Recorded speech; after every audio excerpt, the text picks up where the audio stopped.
back to the YouTube channel. It's finally racing content coming back to the YouTube channel. Last couple videos, I hadn't been boring y'all, but the last two videos was by the work car. The Passat, the turbo went out, so that thing's been kicking my butt this week. Working on that all week long. It has been a nightmare to change that turbo.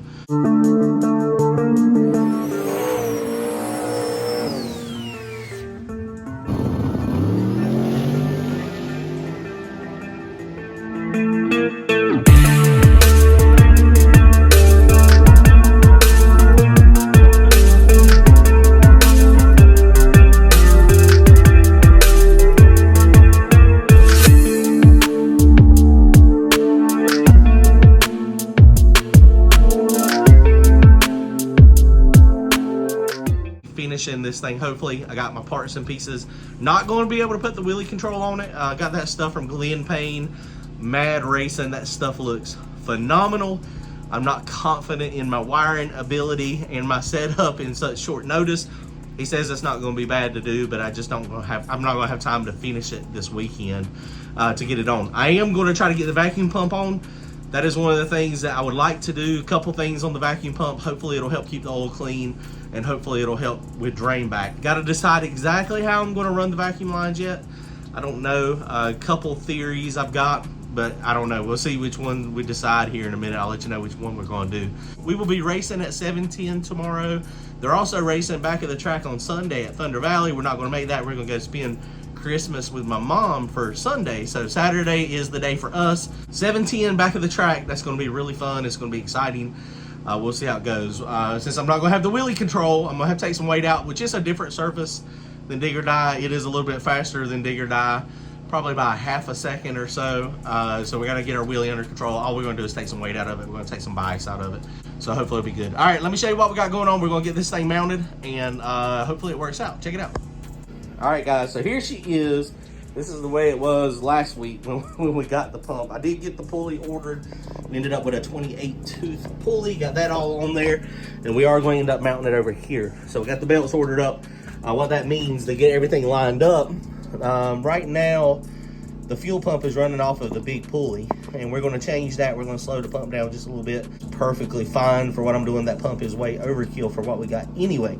So we got to loosen this pump up. We got to loosen this up. Probably actually, to get it to line up, we probably need to reverse this pulley.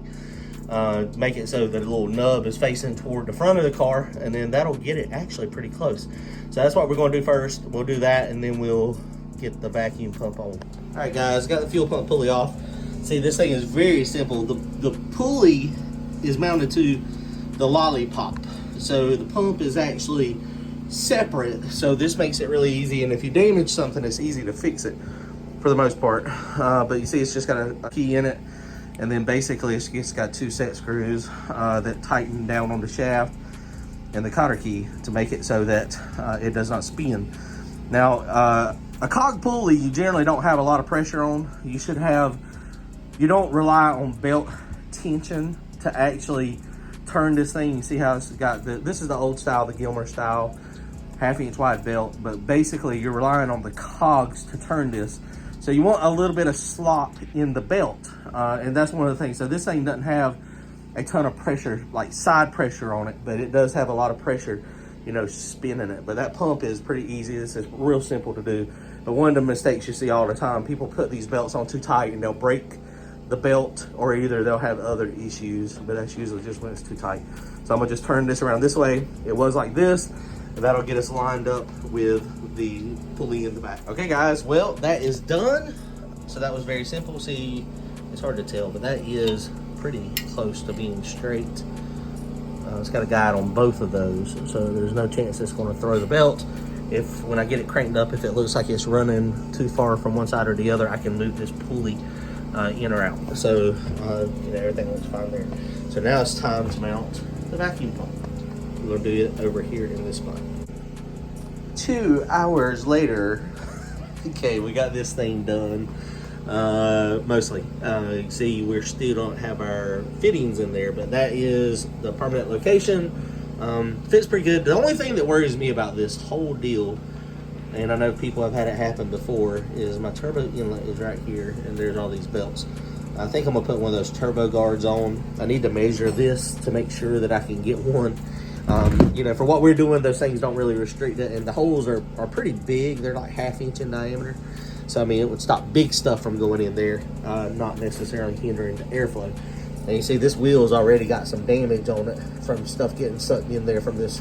Honestly, I bet it's from the no prep stuff, because, you know, the tracks are swept sometimes they're not. So they're kind of rocky and dirty. And we used to face that thing forward. And I know I got outrun several times, and I would be behind the car and I would be getting pelted with rocks. So just another reason to not be behind. But that is lining up for the most part. It is pretty close. I had to space it a little bit here. Probably wouldn't hurt to get a few more spacers, but that's all I could come up with. Washers. That thing is an aerospace drive. I've had that thing forever, but I think we're gonna be good. So again, you know, tension, we got good tension on it, but you can still turn it pretty easy. 3/4 way maybe, or almost halfway over. That's a quarter, about half. Same thing on the belt down here. You don't want to put too much tension on it, so we're good there. So now we got to fix our fittings, and we got to figure out how we're going to drive this thing. This is a fitting to come with it. See how short that is? This is a normal O-ring style fitting, so we got to take cut like 2 threads off of this. And if you don't do that, you will have a major problem. You will kill the vanes in the pump, because that will actually stick by. See how shallow that is? So that is not going to be a good thing to do that. So very, very shallow. You know, you would think they would just go ahead and make that thing a little bit deeper to accept a normal fitting, but they didn't. So we got to do that real fast. All right, guys. Well, we are done. We had to rearrange the hoses a little bit, but what we're going to try first, and you know, there's a lot of people that are asking, why am I going to do it like this? But basically what we've done is we got the number 16 line going to the suction side over here off of this valve cover, and then the other, the outlet side of the pump goes over here to this catch can. So we've got this blocked off, and we got it blocked off over here. And so basically, this is the one that is going down to the fuel pump block-off plate down there. I was contemplating just running that single number 10 over to the vacuum pump, and then just letting it suck from the bottom. That is where most of the blow-by occurs. That's actually where all the blow-by occurs. 100% all the blow-by goes to the bottom of the motor first. And so doing it like this, couple things. It's going to be helping keep the oil clean. It's also going to be creating vacuum. It's going to be creating vacuum above the bottom end and below, but I'm hoping this number 10 line will let it be enough suction to really help the oil flow as well. The other thing you got to think about is this engine is tilted back. Going down track especially, the front end's up, so all the oil is going to the back of the intake. So these 2 oil drain back holes in the front of the motor that go down to the bottom, they are most likely uncovered with oil. So we'll be sucking air out of there as well. So I'm hoping I'm hoping this is going to work. I'm hoping it's going to do 2 things. 2 things I'm trying to accomplish is make it so the oil pressure is more steady going down track. And I'm also trying to accomplish another big deal. This is a big deal, a very big deal, is to keep the oil cleaner, to suck the condensation out, suck the moisture out, suck the methanol out, so that we have a better better, cleaner oil, I should say. That'll make racing the car a lot more in my budget. Schaefer's oil is what we had last time, Brad Penn. I mean, that stuff, 12 quarts of it is over $100, $120 to get it to you. That's expensive, guys. I mean, when you're trying to race every weekend, having to change oil every weekend, that adds up. So if we can get 2 or 3 races out of an oil change now, and there's a lot of people that say that's stupid, you should never do that. If you're too cheap to buy oil, you shouldn't be drag racing. It is what it is, guys. I mean, we're all on a budget, and that's one thing that I'm trying to extend. Now, I'm not going to sacrifice the quality of the oil. So if this doesn't work like this, and I still have to change oil every single race, then probably what I'll do is I'll probably try to go straight to the vacuum port over there, the fuel pump block. The other thing I'm concerned about going there only is there is a real good chance that it's going to get a lot of oil. I know it's got the thing goes up, the push rod, and there's an oil drain back, and there's always a little bit of oil in there. So if we put vacuum on that port hard, then, you know, there's a good chance we might have a ton of oil getting sucked up through this. It might do the exact opposite of what I want. So this is the way we're going to try it. We're going to try it right now. You know, we're going to try it this weekend. We're going to be racing. Like I was saying, we're going to go to 710 on Saturday. So we'll be doing that tomorrow. So hopefully it works. We'll find out if it works or not. I mean, I don't know if it's going to or not. I hate that we didn't get a ride height sensor on there. Mad Racing. Glenn, we're going to get that thing on there before the next race, hopefully.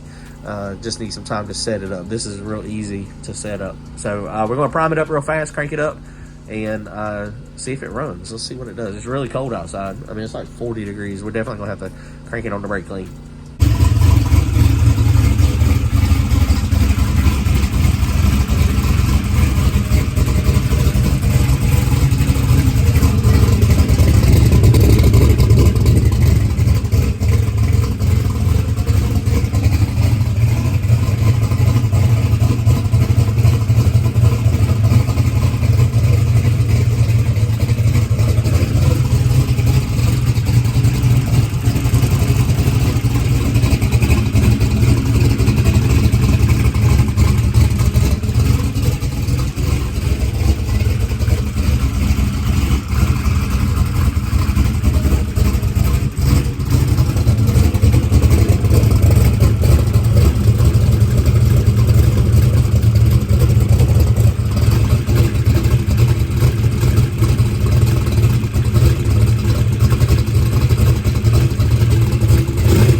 All right, guys, well, that's going to wrap it up, man. It is a little rich at the trailer. I opened the back door hoping that I would be able to breathe a little bit.